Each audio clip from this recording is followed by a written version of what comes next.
Hi hello అందరికీ welcome back to my channel dream world Rishita. ఎలా ఉన్నారు అందరూ? సమ్మర్ వెకేషన్కి నేను బెంగళూరుకి వచ్చానండి. బెంగళూరులో రోజు చూస్తుంటే అసలు ఎంత ఆనందంగా ఉందో. ఎక్కడ చూడు చెట్లే అండి. అందుకేనేమో బెంగళూరుకి గార్డెన్ సిటీ ఆఫ్ ఇండియా అని నేమ్ వచ్చింది. చూడండి అసలు రోడ్డు మధ్యలో అసలు అటు ఇటు ఫుల్ చెట్లు కమ్మేశాయి. అండ్ ఒక రోజు అయితే వడగళ్ళ వర్షం పడిందండి. ఎంత పెద్దగా పడిందో వడగళ్ళ వర్షం, కంటిన్యూగా ఎన్ని వడగళ్ళు పడ్డాయో. ఫస్ట్ టైము ఈ సమ్మర్లో ఫస్ట్ టైం వడగళ్ళ వర్షం అనమాట బెంగళూరులో. చాలా బాగా ఎంజాయ్ చేసాము. అవి పైనుంచి పడుతుంటే కాళ్ళకు తగులుతుంటే ఎంత నొప్పి వస్తుందో, స్టోన్తో కొట్టినట్టే ఉంది నిజంగా. బట్ వడగళ్ళ వర్షం చాలా బాగా ఎంజాయ్ చేసాము మేము. అది కూడా రిలేటివ్స్ ఇంటికి పోయినప్పుడు పడిందనమాట. చాలా బాగుంది అసలు. వ్యూ అంతా కూడా చాలా బాగుండింది. చూస్తున్నారు కదా ఎంత పెద్ద పెద్దగా పడుతున్నాయో వడగళ్ళు. పిల్లలు బాగా ఎంజాయ్ చేశారు. చాలా బాగుంది.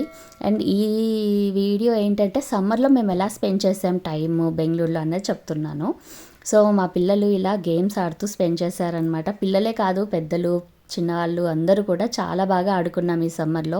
ఇది బారకట్ట అనమాట, చాలామందికి తెలిసే ఉంటుంది. నెక్స్ట్ ఇది వచ్చేసి master mind. So master mind అంటే అదే ఒకవైపు ఒకరు కొన్ని కలర్స్ సెట్ చేసి పెడతారు, అవతల వాళ్ళు గెస్ చేయాలి సీక్వెన్స్లో కలర్స్ ఏం పెట్టారు అన్నది. సో చాలా బాగుంటుంది ఈ గేమ్ కూడా. మైండ్కి మంచి పని ఉంటుంది అనమాట ఈ మాస్టర్ మైండ్ గేమ్లో. అండ్ నెక్స్ట్ పిల్లలు ఇంకా ఏం ఆడారు అంటే యూనో ఫ్లిప్ ఆడారు. యూనో ఫ్లిప్ కూడా అందరికీ దాదాపు తెలిసి ఉంటుంది ఎలా ఉంటుంది అని. సో ముందు వైపు సమ్ టైప్ ఆఫ్ కలర్స్ ఉంటాయి, వెనక కూడా నంబర్స్ ఉంటాయి. ఇది నార్మల్ యూనోలో అయితే ఓన్లీ వన్ సైడ్ ఉంటాయి, బట్ యూనో ఫ్లిప్లో టూ సైడ్స్ ఉంటాయి అన్నమాట నంబర్స్. సో ఇది కూడా చాలా బాగుంటుంది గేము. సో చాలా బాగా టైం స్పెండ్ చేసాం ఈ గేమ్స్ ఆడుతూ. అసలు టైం తెలిసేది కాదు ఈ యూనో ఫ్లిప్ కానీ బారకట్ట కానీ. అండ్ మేము ఇంకా కొత్త గేమ్ కూడా ఒకటి ఆడామన్నమాట, అది కూడా చూపిస్తాను మీకు. అండ్ యూనో కానీ, అండ్ మెయిన్గా రమ్మీ గేమ్ కానీ, అవే కార్డ్స్ యూస్ చేసి రమ్మీ ఆడతారు కదా ఆ గేమ్స్. అసలు టైం ఎట్లా స్పెండ్ చేసామో తెలియదు. పిల్లలందరూ పెద్దగా అయినారు, సో చాలా బాగా టైం స్పెండ్ చేయగలిగాము. వాళ్ళు కూడా బాగా ఆడారు పిల్లలు. అండ్ ఇది వచ్చేసి ఫేజ్ 10 అనమాట. సో ఫేజ్ 10 వచ్చేసి ఇది కొత్త గేమ్, మోస్ట్లీ నాకు తెలిసి అందరికి తెలిసి ఉండకపోవచ్చు. ఇందులో 10 లెవెల్స్ ఉంటాయి. ఇది ఏంటంటే లైక్ మిక్స్డ్ గేమ్ అనమాట. ఇట్లా కార్డ్స్ ఇలా ఉంటాయన్నమాట.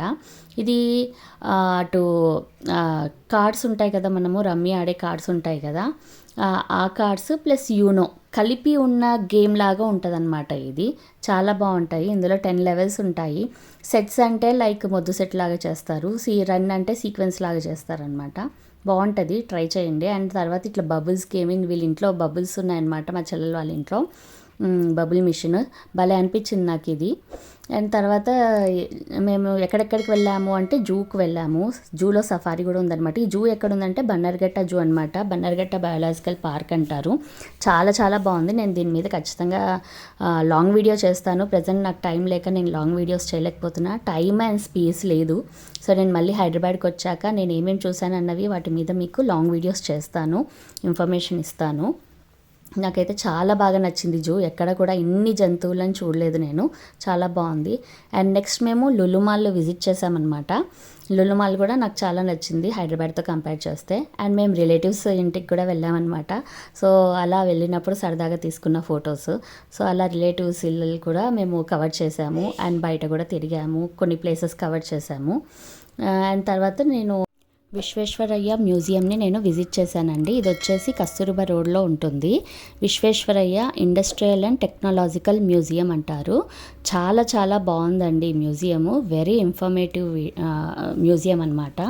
ఫిజిక్స్ ఉంది, కెమిస్ట్రీ ఉంది, బయాలజీ ఉంది, కంప్యూటర్స్ ఉంది, అన్నీ ఉన్నాయన్నమాట. అన్నిటి గురించి మంచిగా ఇన్ఫర్మేషన్ ఉంది ఇందులో. ప్రాక్టికల్గా పిల్లలు చాలా బాగా తెలుసుకోవచ్చు. ముందుగా ఎదిగే పిల్లలకి 7th 8th 9th 10th క్లాస్లో ఉన్న పిల్లలకి చాలా యూస్ఫుల్ అనమాట ఈ మ్యూజియము. సో బెంగళూరులో ఉన్న వాళ్ళు కానీ, బెంగళూరు విజిట్ చేసే వాళ్ళు కానీ ప్రతి ఒక్కరు కూడా ఈ విశ్వేశ్వరయ్య మ్యూజియంని విజిట్ చేయండి. నాకైతే చాలా నచ్చింది. దీని మీద ఖచ్చితంగా లాంగ్ వీడియో చేస్తాను. సో ఈ వీడియో కనుక మీకు నచ్చితే ప్లీజ్ లైక్ చేయండి, షేర్ చేయండి. అండ్ ఫస్ట్ టైం చూస్తున్న వాళ్ళు సబ్స్క్రైబ్ చేసుకోండి. అండ్ నా ప్రీవియస్ వీడియోస్ కూడా చూడండి.